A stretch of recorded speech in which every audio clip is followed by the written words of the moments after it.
menyampaikan. Dalam nama Tuhan Yesus kami buka pelajaran ini. Haleluya. Amin. Amen. Amen. Thank you, Father. Worship you.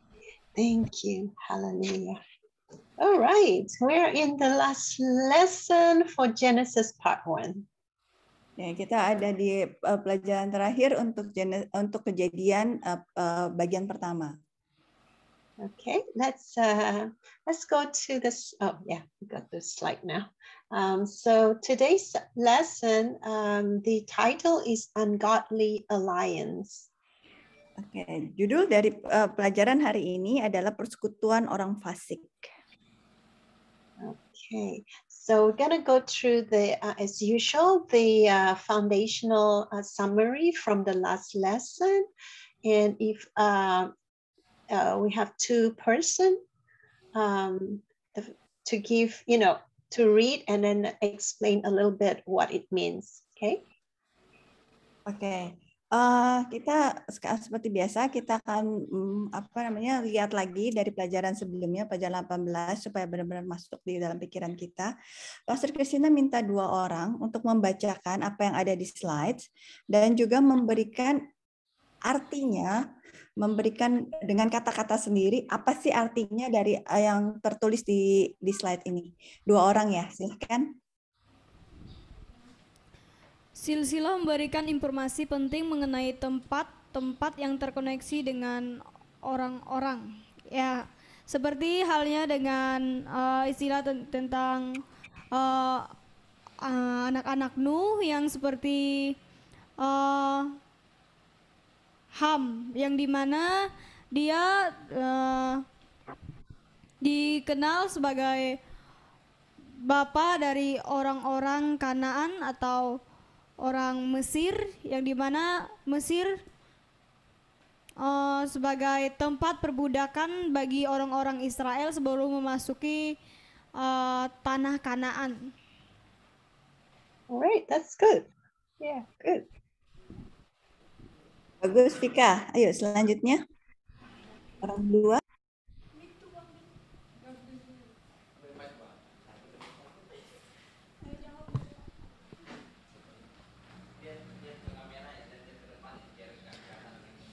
Musuh-musuh dari orang Israel adalah kumpulan orang yang memiliki akhiran nama Ites.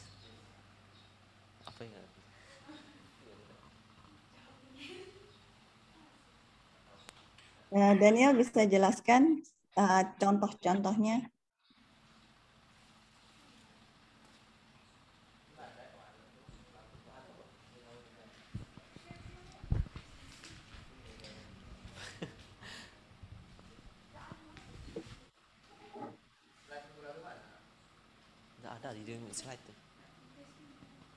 Nggak ada di slide, mesti dicatat. Pastor Christina, they are forgot. Okay. So when you look at the names of the children of Israel, you see Amorites, Jebusites. I don't know what it is in Malay, but all these are ending of the names that represent the enemies of the children of Israel. And so what it means that because these are enemies, then when you look at those names, you know that down the road, they will have problems, with the children of Israel. Oke, kalau teman-teman lihat di Alkitab, mungkin di Alkitab kita tuh nggak ada belakangnya Ites ya, kayak Moab Tites gitu. Moab kita kan cuma sebutnya Moab ya, tapi kalau di bahasa Inggris tuh ada tulisannya Moab Tis. Jadi yang nama belakangnya Ites ini itu adalah musuh-musuhnya orang-orang Israel. Gitu. Nanti satu hari siapa yang baca buku Alkitab bahasa Inggris, dia akan bisa ngeling oh ini loh orang-orang ini loh yang musuhnya orang Israel, dengan gampang bacanya gitu. Yeah, that's right. I'm just going through Genesis 10 and I see trying to look at, this is a parallel Bible. It's one side it's English and the other side is Indonesian. And so it doesn't say Jebusite, Amorites, it says Yabusi. So instead they use the words Yabusi or Girgasi. Ya, di Alkitab translation bahasa Inggris dan Indonesia di Kejadian 10 disebut kalau orang di bahasa Indonesia tuh Jabusi gitu. Jabaites kan disebutnya orang Jabusi. Jadi ya agak beda sedikit. Mungkin pada saat teman-teman baca bahasa Inggris kalian akan ngeling. Oh ini loh yang diajarin sama Pastor Christina gitu. Okay, sorry about that. Didn't realize your Okay, your it's okay. version. At least I understand, Pastor, because I read the English version. Okay. Okay, so I apologize to them because I didn't realize it's not the same. Yeah, apologize. Yeah, because the language, the different language. Okay, teman-teman nggak apa-apa. Ini anggap aja buat pelajaran ya, meskipun di Alkitab bahasa Indonesia nggak ada belakangnya ITES. Okay. All right, let's go to the next slide. We'll begin the lesson. If somebody could, a few people will read chapter 11, verse 1 to 9. Oke, kita lanjut ke slide selanjutnya. Ada yang tolong baca di Kejadian 11. Erik, tolong lanjut ke slide selanjutnya. Kejadian pasal yang ke-11, ayat yang ke-1. Perikop di atas menara Babel. Adapun seluruh bumi satu bahasanya dan satu logatnya. Maka berangkatlah mereka ke sebelah timur dan menjumpai tanah datar di tanah Sinear, lalu menetaplah mereka di sana.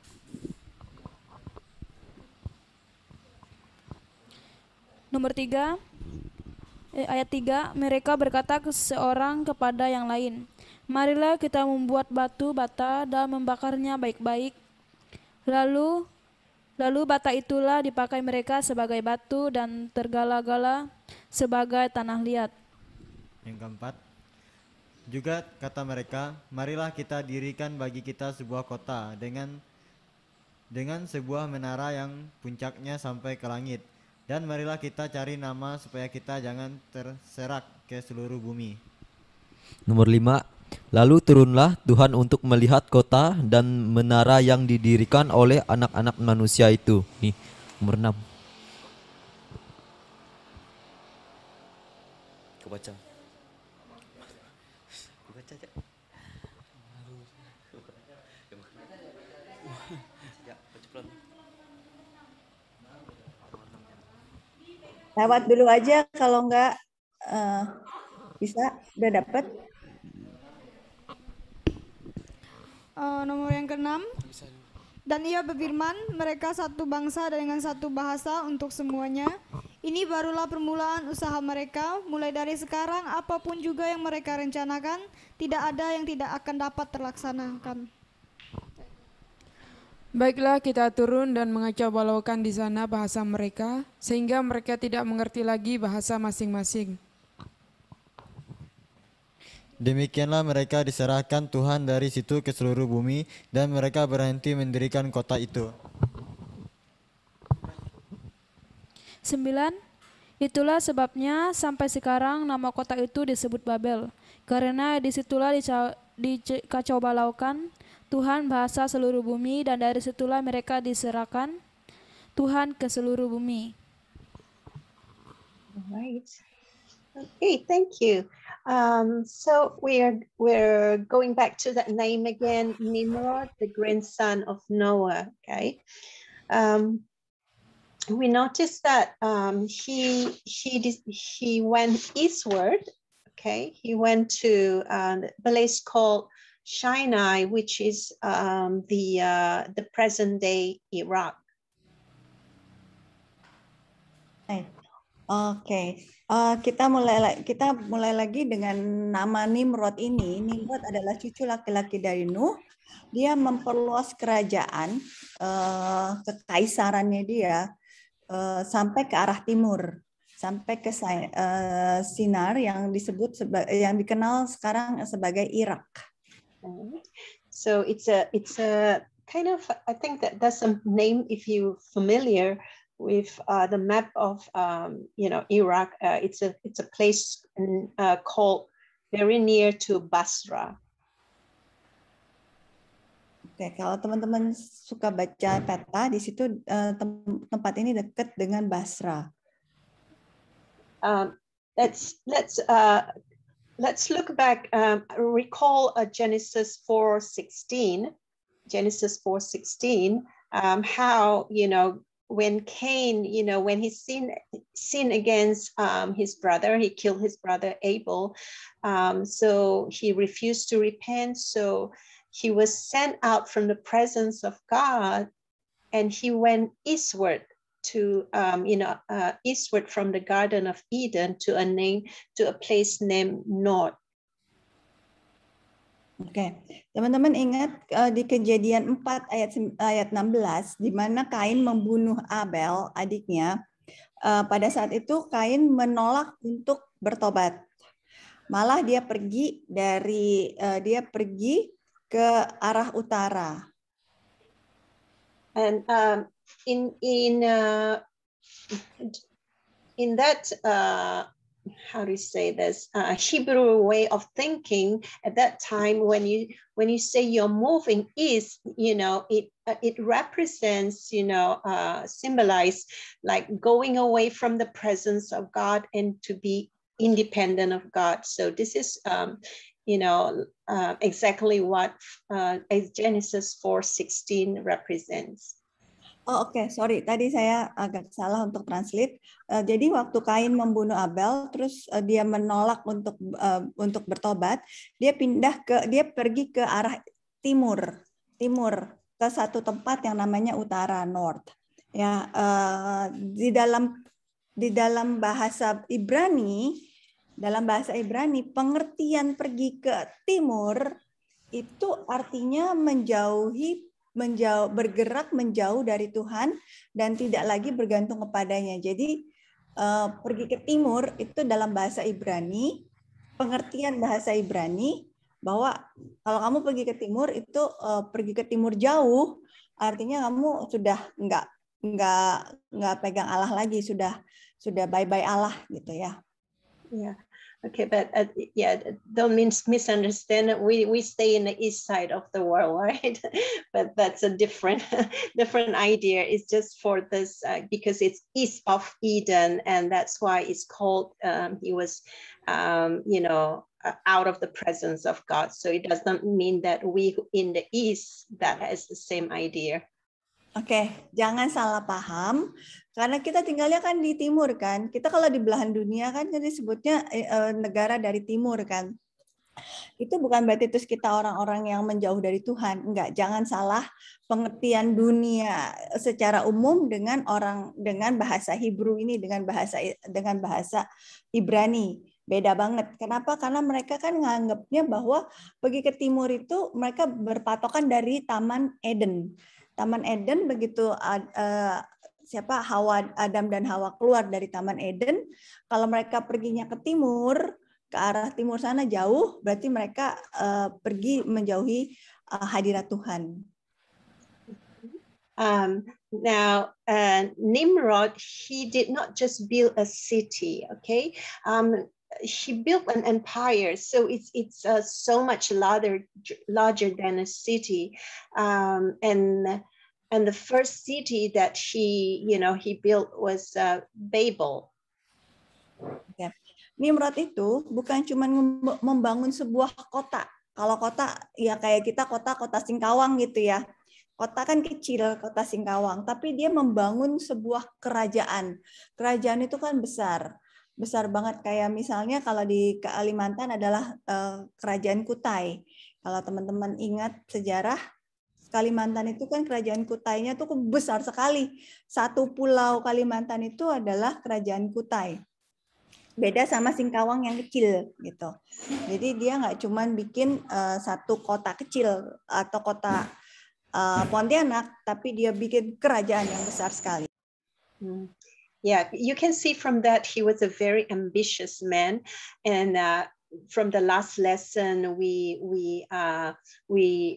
discussed that when we say he's a mighty hunter for the Lord, it's a wrong interpretation, but he hunts for men to make them, build this empire for him to, in the process.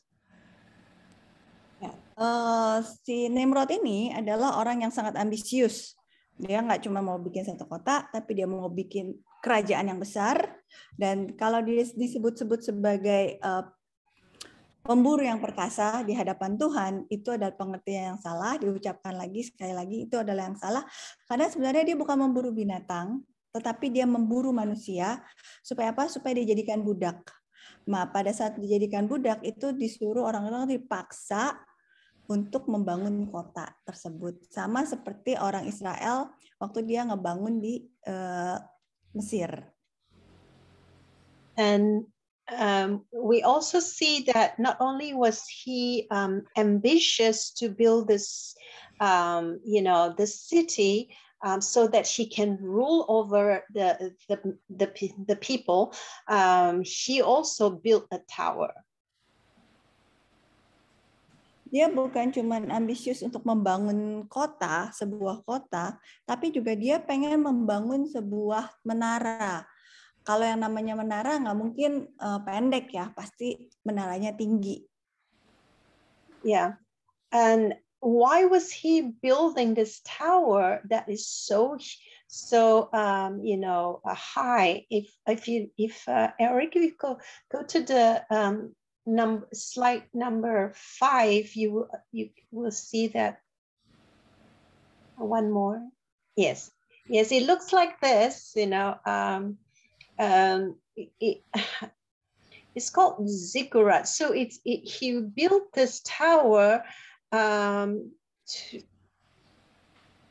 to represent that he wants to be higher than even God. So you see, he not only want to be ruler of the people, but he want to put himself as God. Oke, si orang Nimrod yang ambisius ini, kenapa sih dia membangun sebuah menara yang tinggi? Menaranya bentuknya seperti ini ya. Teman-teman mungkin nggak bisa ngebayangin menara Babel, cuman teman-teman pernah lihat Borobudur? Pernah lihat Candi Borobudur? Pernah. Iya. Kalau belum pernah lihat ya nanti Google lah. Joshua paling jago nge-Google. Ditanya Joshua gimana cara nge-Google. Lihat Candi Borobudur dari bawah gitu ya sampai atas tinggi. Nah, di atasnya itu adalah tempat pemujaan. Kenapa si Nimrod mau membangun membangun tower yang tinggi ini, membangun menara yang tinggi? Karena dia mau menjadi Tuhan, dia mau disembah. Bukan cuma dia mau jadi raja, tapi dia juga mau jadi Tuhan. Right. Let's go back to slide 3, Eric. Thank you. So what can we learn from this? There are a lot of leaders in a church that they started out like humble, and then they get so ambitious that they forget that they are building God's kingdom, and they start doing things for themselves. So we need to be very careful about this. Oke, ini orang-orang ya bukan cuma Nimrod, tapi juga raja-raja. Pada awalnya mereka adalah orang-orang yang rendah hati, ingin membangun kerajaan bagi Tuhan.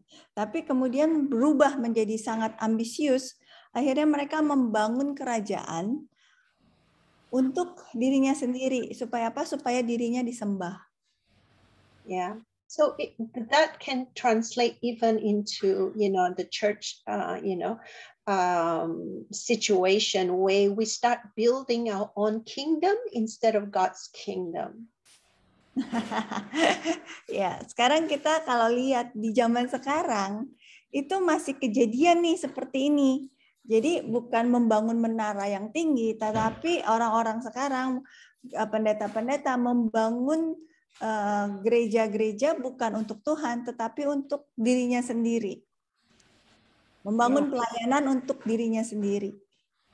Yeah, so be very careful about that, yeah, because when you do that, I've heard of one church, a very, very sad case. They had just built a multi-million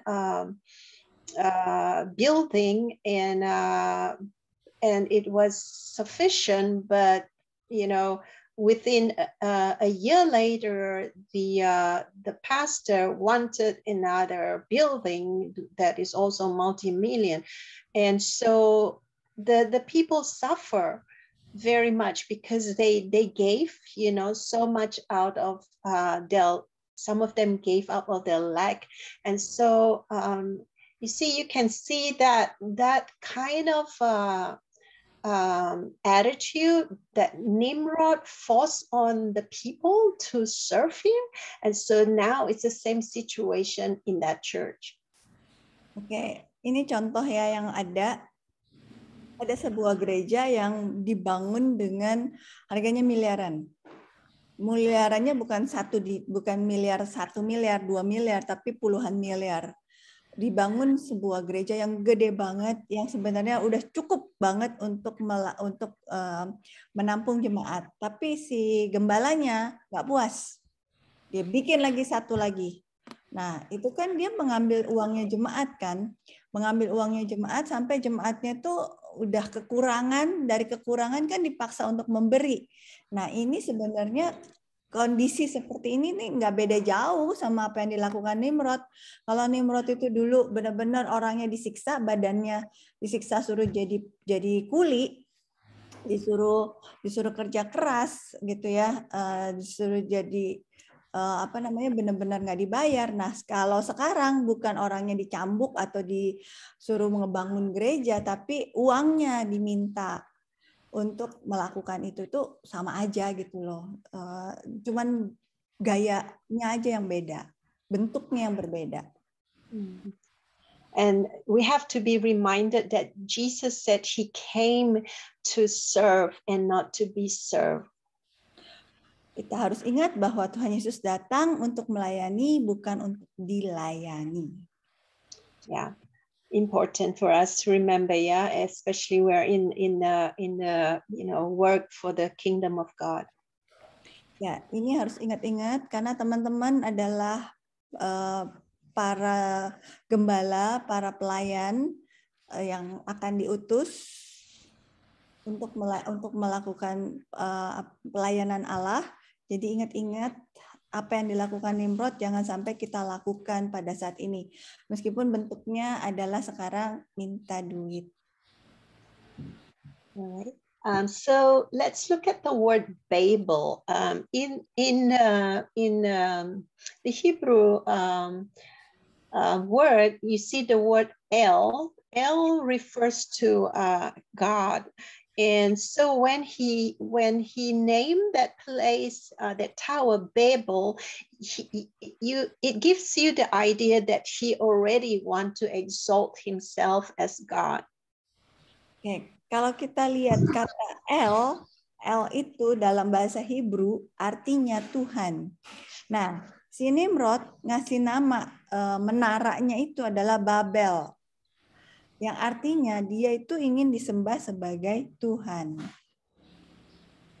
You see, he didn't even name the city, like maybe, God Almighty, Yahweh Elohim, but he decided to name Babel. So you can see that he was not going in the direction of God. He was going in the direction of making himself as God. Ya, si Nimrod itu nggak kasih nama towernya itu adalah Tuhan yang maha kuasa, tetapi dia malah kasih nama Babel.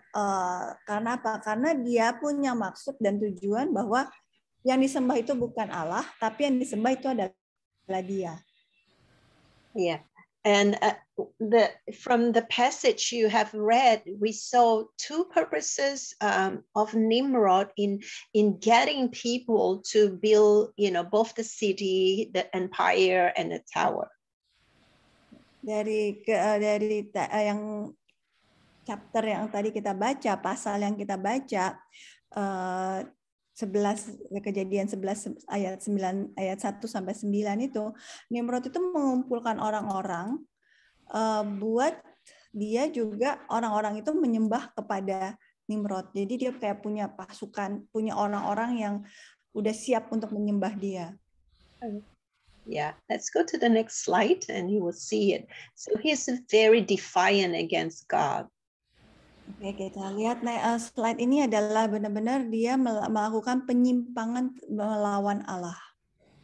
So the first reason is that he wanted to build this tower that it would go all the way to the heavens and make a name for themselves, but really for himself.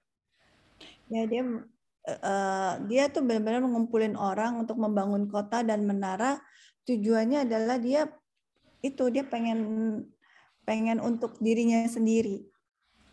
And the second reason is that they wanted to make sure that they will not be scattered across the face of the whole earth. It seems like there is a hidden picture that he actually want them not to be scattered across the face of the earth so he can control them. Oke, yang pertama tadi kan maksudnya adalah dia pengen menggapai surga dan memasyurkan nama mereka sendiri, nama Nimrod paling hebat, paling kuat. Terus yang kedua adalah supaya orang-orang itu tetap tinggalnya rame-rame di tempat yang sama, nggak kemana-mana mencar-mencar, padahal bumi kan besar banget. Nggak boleh mencar-mencar, supaya apa? Supaya dia bisa kontrol, bisa memerintah orang-orang itu. Yeah. And what can we learn about the second point? We can learn that, we have to be careful about, how we handle God's people. We are supposed to handle them in a way that will, not bind them, but lead them into a closer walk with God. Oke, nih apa yang bisa kita pelajari nih sebagai hamba Tuhan? Sebagai calon hamba Tuhan dan yang sudah melayani sebagai gembala di tempat-tempat yang sudah ditentukan. Ini adalah Nimrod itu kan memegang mereka di dalam kontrol. Nah, jangan sampai teman-teman sebagai pelayan-pelayan Tuhan itu juga megangin jemaat, kontrol mereka, ngiket mereka, nakut-nakutin mereka supaya nggak pindah ke gereja lain. Gitu ya, tetapi teman-teman harus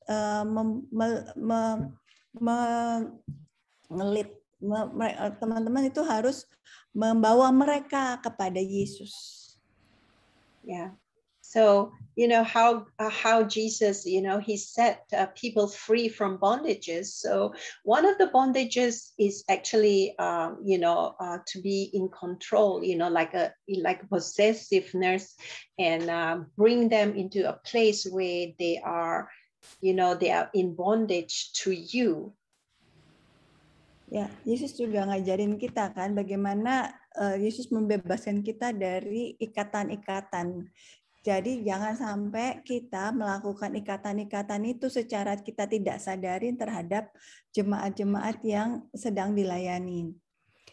Jangan ikut mereka, jangan takut-takutin mereka kalau mereka pindah ke gereja lain atau mereka mendengarkan firman dari gembala yang lain, jangan ditakut-takutin, jangan diikat juga, jangan posesif juga sama mereka.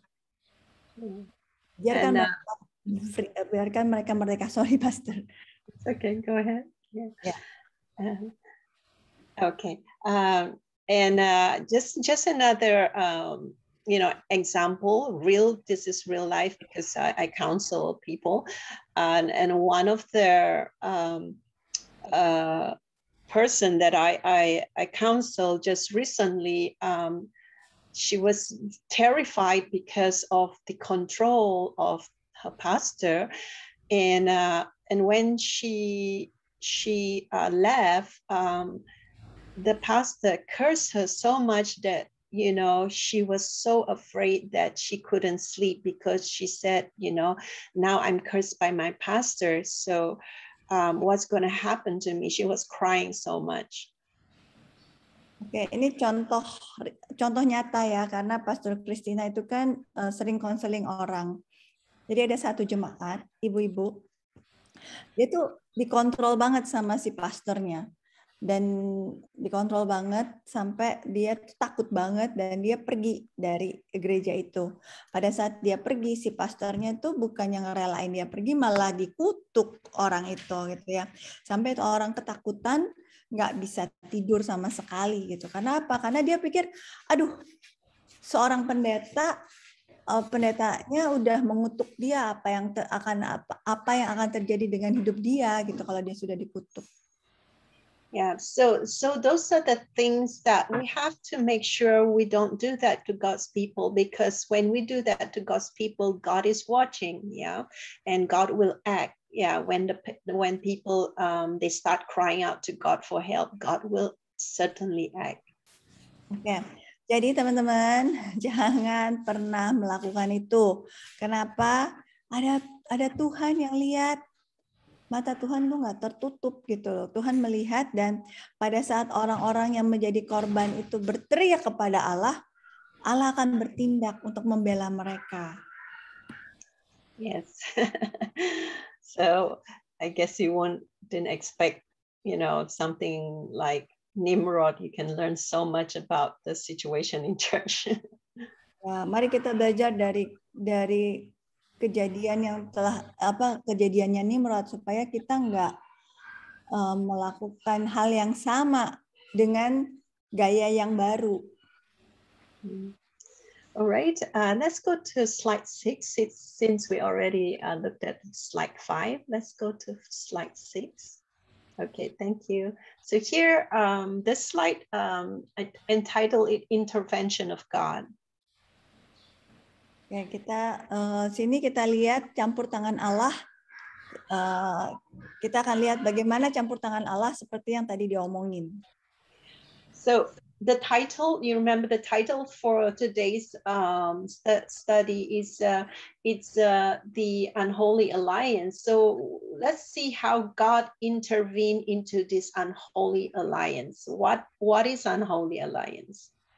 Oke. Tadi kan kita udah baca pertama kali, judulnya pelajaran hari ini adalah persekutuan orang fasik. Nah, bagaimana campur tangan Allah terhadap orang-orang fasik itu? Dan apa sih yang disebut dengan perkumpulan orang fasik? So an unholy alliance is a unity to do something that is evil and displeasing to God. Ya, perkumpulan orang fasik adalah perkumpulan orang yang melakukan hal-hal yang jahat dan tidak menyukakan hati Allah. Let's take a real life example. When friends gang up together, they together to go and hurt somebody, that is an unholy alliance. Okay. Orang fasik itu contohnya apa sih yang paling gampang nih yang kita bisa lihat sehari-hari adalah kalau kita rame-rame nih ya, dengan sengaja rame-rame untuk berniat untuk ngejahatin orang. Nah, itu udah perkumpulan orang fasik. So this also happened in the church, unfortunately. Sayangnya hal ini juga terjadi di gereja sih. Yeah, so that's why you have, it's very sad when you see the church, they have different groups of people, they are in one clique, and then the one clique doesn't like the other one, they start doing things that are evil. So this is unholy alliance in the sanctuary of God, which shouldn't be. Di gereja gereja gede kayak gereja kecil kayak ya, itu ada aja orang yang grup gitu ya, ngegrombol nih. Temenan 2 atau 3 orang, berlima. Kalau gereja yang makin gede makin banyak orangnya ya. Cuman kalau gereja kecil ya paling 2, 3, 5 orang kumpul terus pisah-pisah gitu, terus saling ngejelekin satu sama lain. Nah, itu juga sama aja sih dengan perkumpulan orang fasik. Yeah, so we know that when this thing happened, especially in the church, God will intervene because that is His sanctuary, and so He intervened in this the building of the Tower of Babel, and He broke that alliance up, and God will do the same in the church. Ya, kalau hal ini terjadi di dalam gereja, udah pasti Allah akan campur tangan. Akan membubarkan perkumpulan-perkumpulan orang-orang fasik itu. Sama seperti waktu Allah membatalkan di Menara Babel. Allah turun tangan, campur tangan untuk membuat si orang fasik itu tercerai-berai. Yeah. So what happened is He caused them, he somehow they couldn't understand each other. God just intervened and caused them to have many languages. They used to speak only one language. They understood one another, but now it's like they didn't understand each other anymore. Ya, Allah kalau di Menara Babel, apa yang Allah lakukan? Allah tuh membuat mereka tidak memahami satu sama lain. Tadinya kan mereka ngomong pakai satu bahasa nih. Ya, kita ngomong pakai bahasa Indonesia, kita ngerti. Terus sama Allah dibuatlah mereka dengan berbagai banyak bahasa. Jadi bingung. Kalau kayak tadi kita ngobrol awal, kalau saya nggak translate Pastor Christina ditranslate sama Desi mau translate Pastor Christina pakai bahasa Dayak. Nggak ngerti bahasa Inggris, Pastor Christina nggak ngerti bahasa Dayak, kita semua nggak ada yang ngerti. Yeah, and that's why we have so many different groups, with different languages. Yeah, that's how it started. Ya, makanya hari ini kita punya banyak sekali bahasa. Di satu etnik punya bahasa yang berbeda-beda dengan slang yang berbeda-beda. Itulah awalnya dari si Babel tadi itu yang diserak-serakan oleh Allah. And in a situation with the church, having observed, when there is an unholy alliance, when God intervened, there are times where, the group started not being able to understand one another because they have different opinions and they are now confused. They are not able to do what they want to do, something evil, and we see that also when in books of like Samuel, the kings, how God would intervene in with the enemies of the children of Israel. He confused them and they start killing one another. So you can see God does intervene. Oke. Jadi ya kalau kita ngomongnya dalam berbagai bahasa kan kita nggak ngerti satu sama lain ya.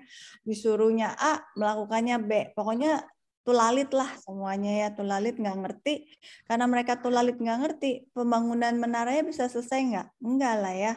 Disuruh disuruh naik, masang cor-coran, malah dia kemana tahu gitu, bikin pintu, disuruh bikin tembok dia bikin pintu gitu. Jadi nggak nyambung. Kalau nggak nyambung ya semuanya berantakan gitu. Dan ini yang Allah buat juga pada saat orang Israel menyerang dalam satu perang dengan orang Israel, musuhnya orang Israel dikacau balaukan Allah dengan mereka dibikin bingung sampai akhirnya mereka menyerang satu sama lain. Gitu. Jadi Allah itu campur tangan dengan apa? Dengan membuat bingung. Semuanya bingung, nggak tahu mau ngapain. Yeah, so God has His ways of intervening. Yes. So we can see that because of the confusion, they could not, continue this building, and so they had to be dispersed. The very thing they wanted to do, make a name for themselves, not to be dispersed. All that, God intervened, and they could not make a name for themselves. They were dispersed. Ya, Tuhan Allah itu mempunyai cara untuk campur tangan. Nggak harus pakai kekerasan. Dengan bingungin aja, semuanya dibikin bingung. Otaknya nggak nyambung sama pikirannya gitu ya. Jadi mereka akhirnya bahasanya karena tidak bisa nyambung, pembangunan Babel akhirnya selesai, bubar. Nah, orang-orang yang bahasanya sama itu bergabung dengan yang bahasanya sama, dan mereka mulai pergi dari Babel ke seluruh penjuru dunia yang lain, mulai mencari tempat di luar dari Babel, di mana mereka perginya adalah berkelompok dengan yang bahasanya sama. Okay, let's go to the next slide. This is a different situation about languages, and this is happened in the upper room. Oke, kita lihat kejadian di tempat lain, yang kejadiannya terjadi di kamar atas. And this is very interesting because this incident, it's about different languages too, how the Holy Spirit came and then they spoke in various tongues. But this time it was to bring unity, and not like the time in the Tower of Babel, the languages, scattered them, but this one is different. Oke, kita lihat ya bagaimana Allah melakukan keajaiban-keajaiban dengan caranya sendiri. Yang kita lihat di kejadian kamar atas. Kejadian di sini itu juga mirip dengan yang Babel, yaitu bahasanya beda-beda. Bahasanya terjadi beda-beda, tapi kali ini membuat kesatuan. Bukan membuat mereka berpisah, tapi membuat mereka jadi satu. Dengan bahasa yang berbeda, mereka menjadi satu. Gitu. Coba kita lihat bagaimana Allah melakukan kekuatannya. Yeah. So you see that what happened was the Holy Spirit came upon them, and the Holy Spirit is the one that unified, the group. Ya, Allah menurunkan lidah-lidah api turun di atas para rasul. Mereka itu enggak, malah mereka bukannya dipisah-pisahkan, tapi mereka menjadi satu gitu, di dalam Roh Kudus. So now we have to understand what is the true agent of unification. You see, the church is always trying to unify people in the church, but what is it that causes a true unity?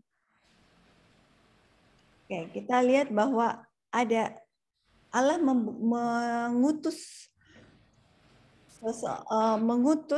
seorang utusan untuk mempersatukan. Dan mari kita lihat apa sih yang sebenarnya itu yang bisa mempersatukan. Kebenaran yang sejati itu, utusan yang sejati itu seperti apa? We know that, earlier we said you're unified by the Holy Spirit, but before the unified by the Holy Spirit, you see that the disciples already knew Jesus. So for believers, we not only need the Holy Spirit to unify us, but we have to have our unity in Christ. It cannot be apart from Christ. If it is apart from Jesus, if it is apart from the Holy Spirit, it is just men trying to do this unity. Oh, oke. Jadi teman-teman, Roh Kudus itu memang mempersatukan. Tapi ingat ya, si rasul-rasul sebelum mereka dipenuhi oleh Roh Kudus, mereka itu mengenal Yesus. mereka mempunyai kesatuan dengan Yesus. Mereka adalah rasul, 12 rasul dengan satu yang mengkhianati Yesus. Tapi mereka mempunyai kehidupan yang sama dengan Yesus, berhidupan yang bersama-sama dengan Yesus. Nah, pada saat kita mempunyai kesatuan dengan Yesus, baru kita bisa dipenuhi oleh Roh Kudus.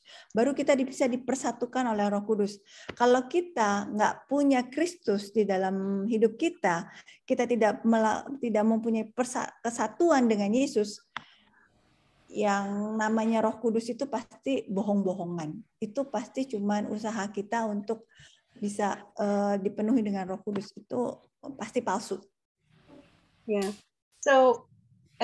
So that's why you see this the unity in the church many times it's not working. It's because of men trying to get people to be united, but you can't do it because if the people are not allowing the Holy Spirit to lead them, and they refuse to die to self, that when we go through baptism, remember when we go down the water, we died with Christ and we come up and we are alive in Christ. So all that has to happen for true unity in the church or in the body of Christ. Seringkali persatuan di gereja itu diusahakan dengan cara manusia, dengan cara manusia, dan itu ujungnya pasti berantakan, nggak akan pernah berhasil karena si orang-orang itu tidak membiarkan Roh Kudus untuk mempersatukan orang-orang yang ada di gereja di dalam pelayanan. Jadi ingat waktu Yesus membaptis kita di dalam air. Nah, kita harus dibaptis dulu dalam air, dan pada saat kita dibaptis dalam air, kita dibaptis dalam Yesus, bersatu dengan Yesus. Pada saat kita dibaptis dengan air, itu artinya kita melakukan persatuan dengan Yesus. Pada saat kita melakukan persatuan dengan Yesus, kita juga membiarkan Roh Kudus untuk memimpin kita. Akhirnya yang namanya persatuan itu adalah persatuan dan kesatuan yang sejati yang datang dari Allah. Amen. So I trust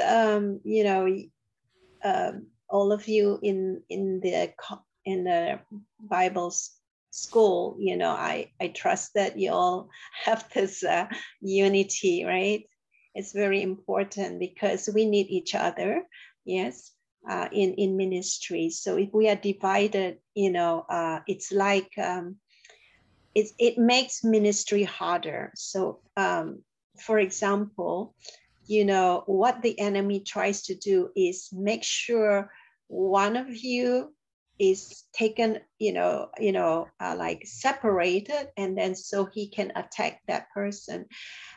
So always remember that unity, we are able to help one another. Oke, Pastor Christina percaya bahwa kita yang ada di dalam BISOM ini adalah orang-orang yang melakukan yang terus tersambung dan terus berkomunikasi satu sama lain. Jadi kita mempunyai persatuan dan kesatuan yang erat gitu. Karena pada saat kita mempunyai persatuan yang erat, yang namanya pelayanan yang berat itu bisa dilakukan bersama-sama. Karena apa? Saling mendukung satu sama lain gitu ya. Tapi kalau kita tercerai-berai, kita sendiri-sendiri ngerasa saya lebih hebat dari teman saya lebih bodoh dari teman saya nggak mau gabung dengan teman saya. Nah, itu akan gampang banget diserang sama iblis gitu. Yang ngerasa pinter gampang diserang, yang ngerasa bodoh juga akan diserang, dan yang nggak mau bersama-sama. Dan akhirnya karena tidak mau bersama-sama, ya sendiri-sendiri gampang banget diserang sama iblis. Sedangkan kalau kita sama-sama jadi satu, kita saling mendoakan, kita saling mendukung pelayanan satu sama lain, yang sudah di luar kayak Agape, Anis, dan Anton, dan tetap terhubung dengan BISOM, yang masih di dalam BISOM ini, dan saling menguatkan satu sama lain, kalau ada masalah kan bisa saling cerita, bisa saling mendoakan gitu. Tapi kalau sendiri-sendiri ngerasa udah hebat, ya susah. Yeah, amen, amen. All right, let's go to the next slide. And now we will, have someone read chapter 11, verse 10 to 26. Yeah, not, a few of you read, yeah. Ya, tolong baca Kejadian 11 ayat 10 sampai 26. Kejadian 11 ayat yang ke-10. Inilah keturunan Sem. Setelah Sem berumur 100 tahun, ia memperanakan Arpaksak 2 tahun setelah air bah itu.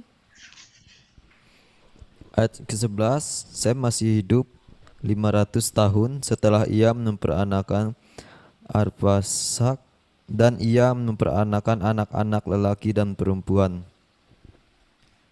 Setelah Arpaksad hidup 35 tahun, ia memperanakan Selah.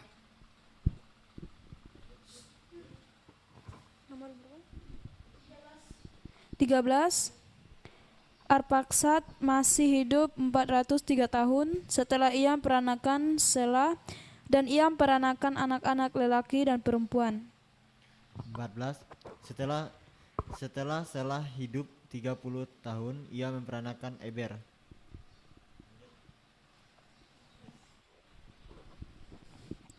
15. Selah masih hidup 430 tahun setelah ia memperanakan Eber, dan ia memperanakan laki-laki dan perempuan. Setelah Eber hidup 34 tahun, ia memperanakan Pelek. Eber masih hidup 430 tahun setelah ia memperanakan Felek, dan ia memperanakan anak lelaki dan perempuan.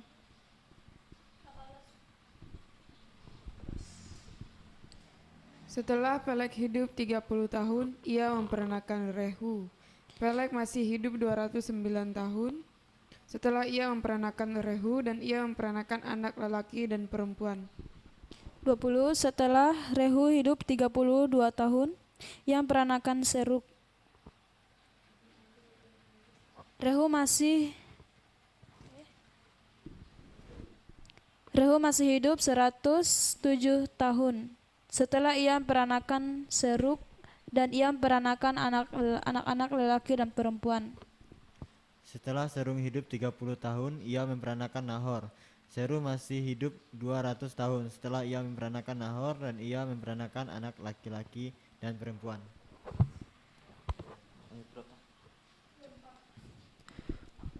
Setelah Nahor hidup 29 tahun, ia memperanakan Terah.